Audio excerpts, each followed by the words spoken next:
नमस्कार, good morning. मी ऋतुजा कदम. 7 सालाम या बुलेटिनमध्ये आपल्या सगळ्यांचं स्वागत आहे.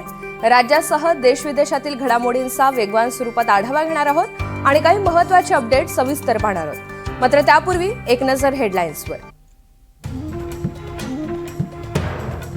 अशोक खरात प्रकरणी आज एसआयटीची पत्रकार परिषद. एसआयटी प्रमुख तेजस्वी सातपुते प्रकरणाची सविस्तर माहिती देणार. अशोक खरातची मुलगी तृप्तबाला खरातची आज एसआयटीकडून चौकशी होण्याची शक्यता. तृप्तबालाच्या नावे 100 कोटींची मालमत्ता असल्याचं समोर. वरळीच्या सेंट रेजिस हॉटेलमध्ये आज ठाकरेंच्या नगरसेवकांचं शिबिर. उद्धव ठाकरेंसह पक्षाचे ज्येष्ठ नेते मार्गदर्शन करणार. मेट्रो लाईन 9 आणि 2B पहिल्या टप्प्याचं आज लोकार्पण. मुख्यमंत्री देवेंद्र फडणवीस यांच्या हस्ते उद्घाटन होणार.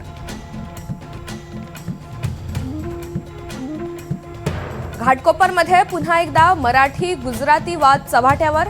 सार्वजनिक शौचालय वापरल्यामुळे गुजराती व्यावसायिकांकडून मराठी व्यावसायिकाला मारहाण. मनसैनिक आक्रमक, कार्यालयाची तोडफोड करण्याचा प्रयत्न.